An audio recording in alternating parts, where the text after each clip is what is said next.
In the annals of ecological history, few events illustrate the unintended consequences of human actions as starkly as the introduction of the European rabbit to Australia. It all began with a seemingly innocuous desire for a touch of home. Thomas Austin, a wealthy British settler, yearned for the familiar pastime of rabbit hunting on his sprawling Australian estate.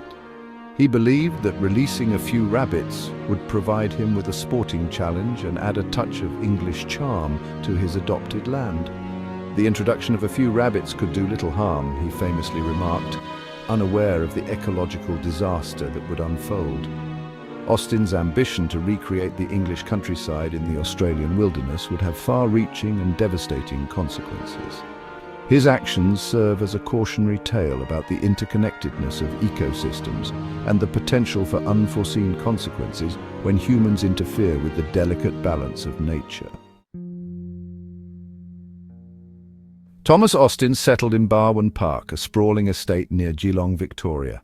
The year was 1859. Austin, an avid sportsman, missed the thrill of hunting rabbits, a popular pastime in his native England. Barwon Park, with its vast grasslands, temperate climate and lack of natural predators, proved to be an ideal habitat for the European rabbit. The rabbits, released from the confines of their cages, found themselves in an environment perfectly suited to their needs. Austin had imported 24 wild rabbits from England and released them onto his property. He believed they would provide him with a sporting challenge and perhaps even establish a local population for food. He had no idea that these 24 rabbits would become the progenitors of an ecological disaster, their descendants numbering in the millions within a few short decades. The European rabbits, met with no natural predators in Australia, reproduced at an astonishing rate. Free from the diseases and predators that kept their populations in check in their native Europe, the rabbits multiplied exponentially. Their numbers swelled and they spread rapidly across the Australian landscape, their advance unstoppable.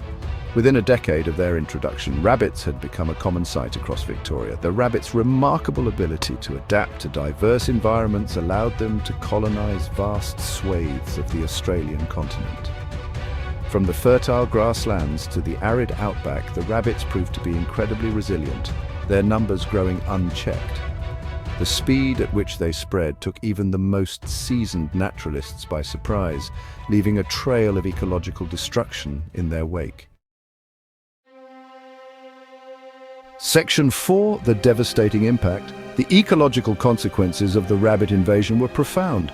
Rabbits, with their voracious appetites, decimated native vegetation. They outcompeted native animals for food and shelter, pushing many species towards extinction. The delicate balance of the Australian ecosystem was thrown into disarray.